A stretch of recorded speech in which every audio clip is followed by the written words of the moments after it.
Olá pessoal, meu nome é Wendel, eu sou professor de informática no Instituto Federal de Goiás, campus Lusiânia. Este é o IFG-Cast, um podcast sobre informática e tecnologia do IFG.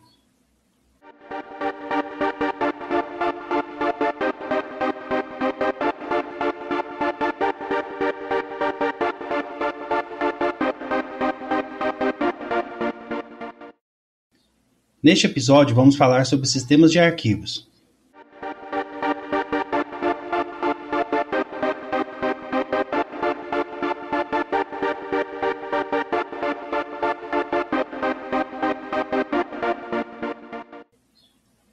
No que diz respeito ao sistema de arquivos, temos algumas dificuldades com o armazenamento e recuperação da informação.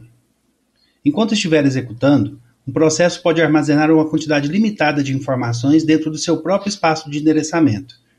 Porém, a capacidade de memória está restrita ao tamanho do espaço de endereçamento virtual. Para algumas aplicações, esse tamanho é adequado, mas, para outras, como reservas de passagens aéreas, bancos ou sistemas corporativos, é pequeno demais. Outro problema é em manter a informação dentro do espaço de endereçamento do processo. Quando o processo termina, a informação é perdida. Em muitas aplicações, por exemplo, bancos de dados, a informação precisa ficar retida por semanas, meses ou até mesmo para sempre.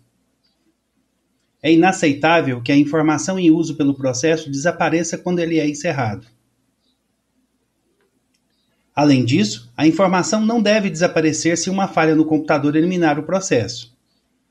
Um terceiro problema é que muitas vezes é necessário que múltiplos processos tenham acesso à informação, ou pelo menos a parte dela, ao mesmo tempo. Se tivermos uma lista telefônica online armazenada dentro do espaço de endereçamento de um determinado processo, somente aquele processo poderá ter acesso a ela.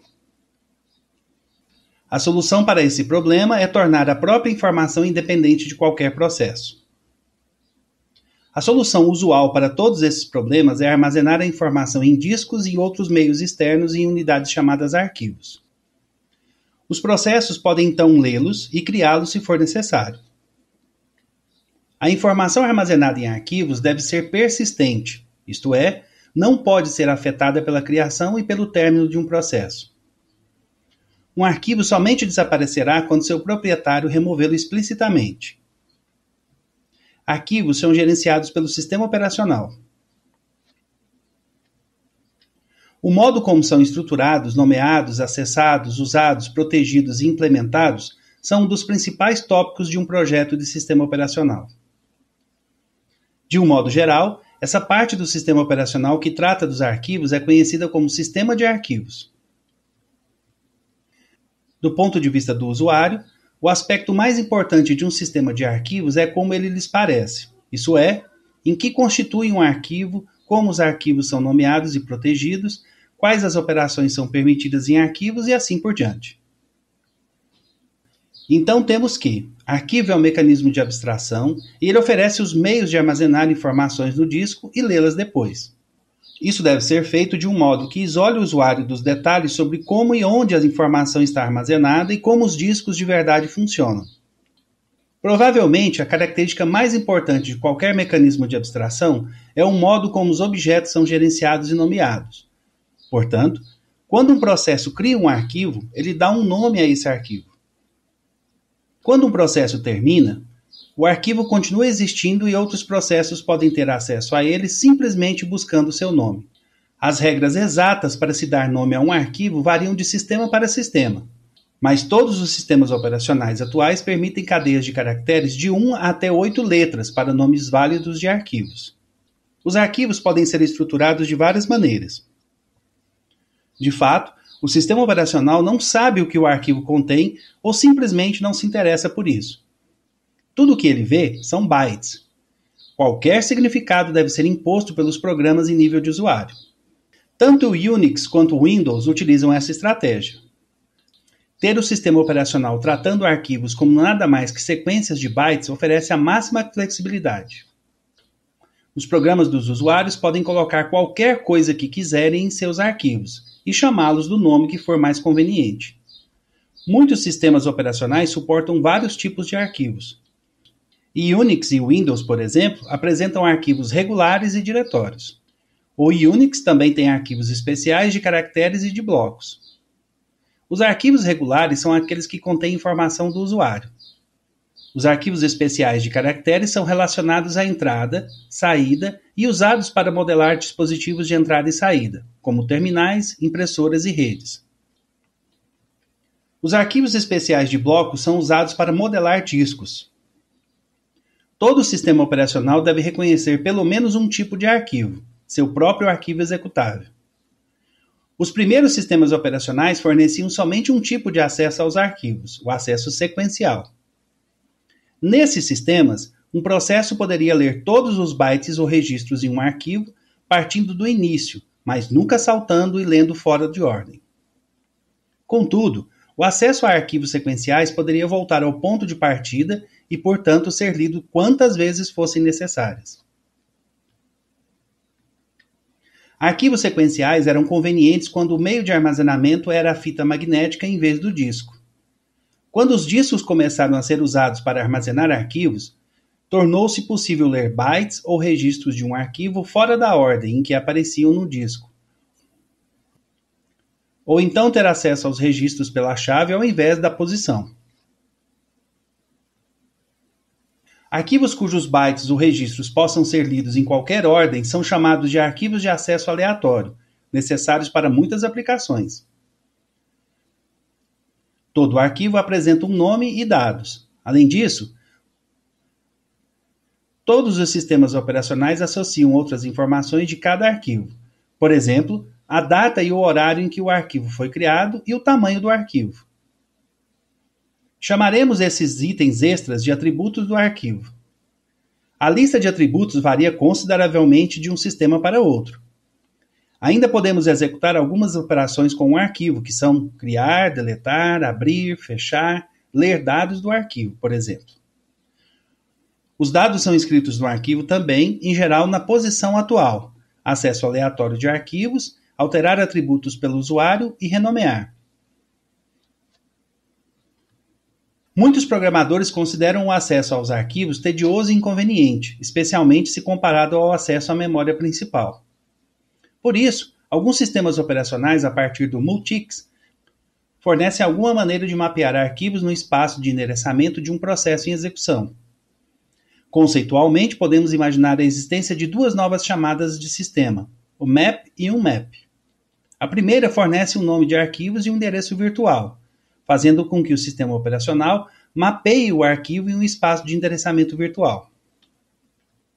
Diretórios. Para controlar os arquivos, os sistemas de arquivos têm, em geral, diretórios ou pastas, que em muitos sistemas são também arquivos. A maneira mais simples de sistema de diretórios é ter um diretório contendo todos os arquivos.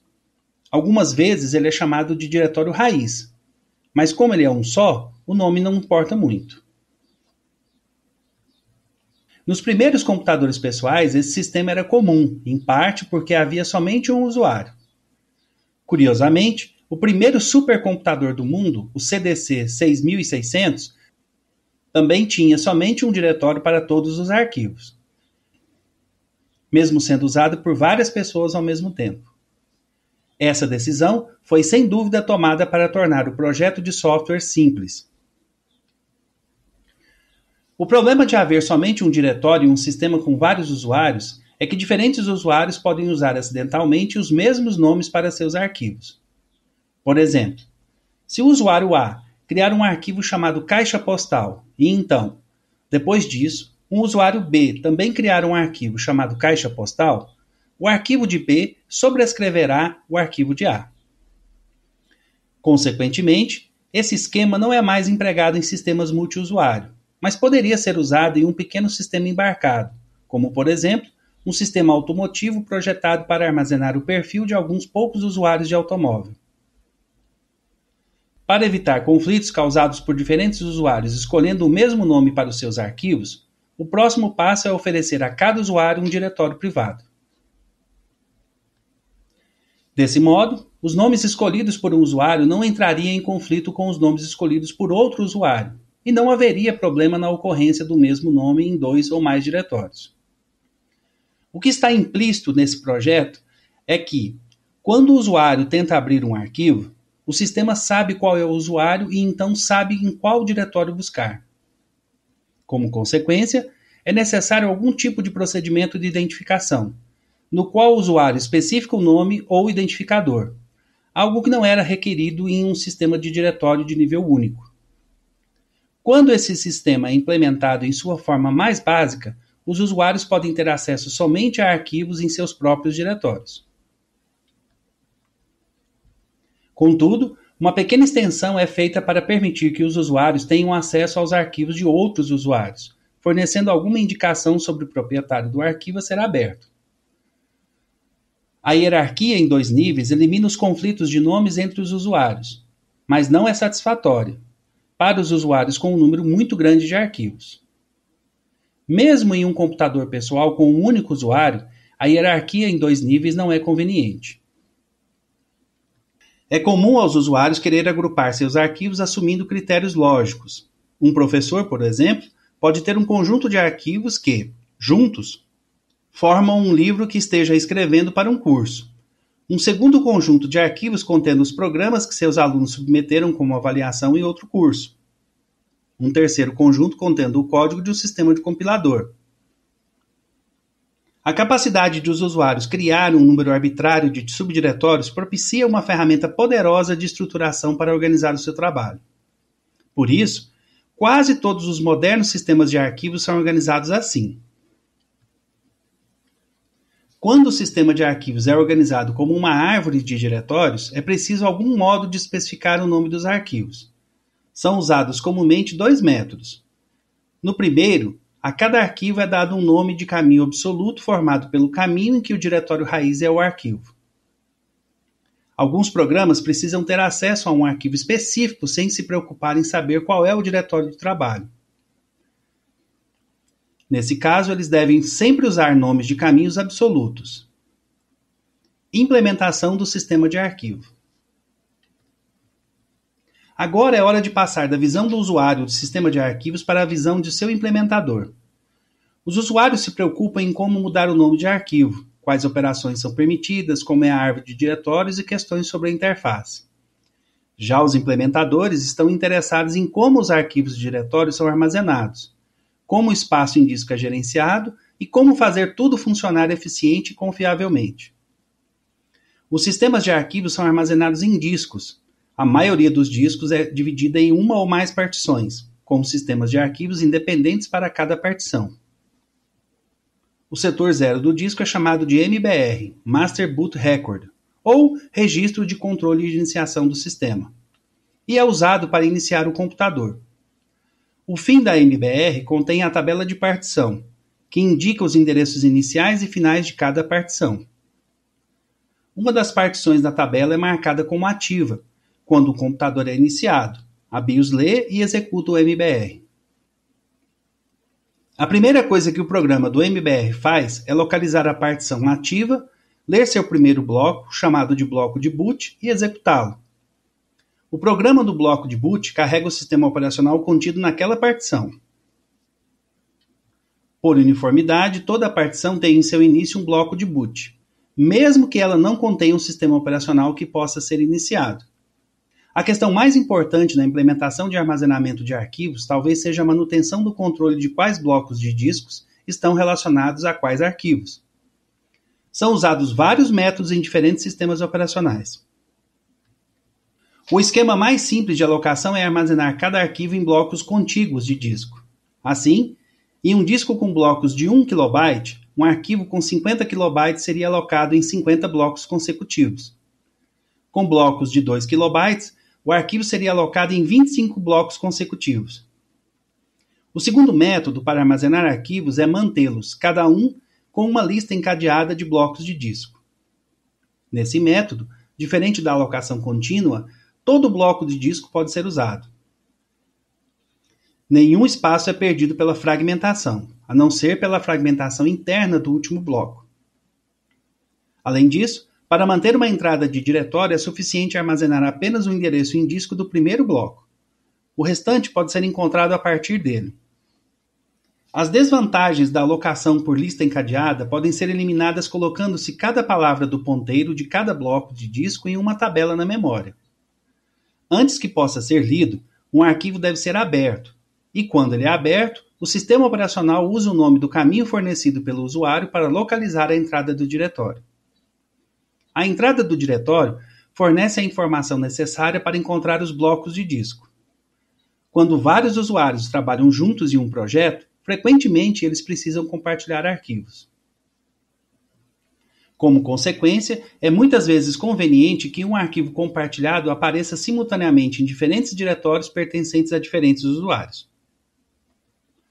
O compartilhamento de arquivos é conveniente, mas também introduz alguns problemas. Para começar, se os diretórios contiverem realmente endereços de disco, então deverá ser feita uma cópia dos endereços de disco no diretório de B quando o arquivo for ligado. Os arquivos são normalmente armazenados em disco, portanto, o gerenciamento do espaço em disco é uma das principais preocupações dos projetistas de sistema. Para impedir exageros no uso do espaço em disco, os sistemas operacionais multiusuário oferecem um mecanismo para impor cotas de disco. A ideia é que o administrador de sistema atribua a cada usuário um quinhão de espaço em disco e o sistema operacional assegure que os usuários não excedam as suas cotas. A destruição de um sistema de arquivos é muitas vezes um desastre maior que a destruição de um computador. Se um computador for aniquilado pelo fogo, por uma descarga elétrica ou uma caneca de café que caiu no teclado, é um problema que custará algum dinheiro. Mas geralmente uma troca de peças pode ser feita sem muita complicação. Até mesmo computadores pessoais de baixo custo podem ser trocados em 1 hora.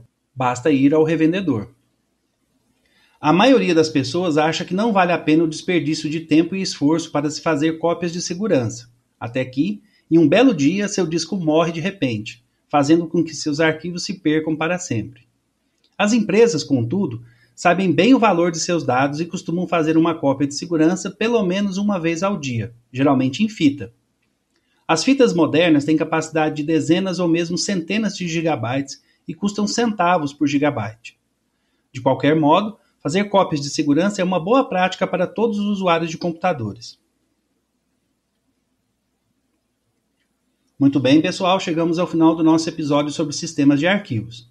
Quero agradecer a vocês pela audiência, deixe seus comentários e não percam os próximos episódios. Um abraço e até breve.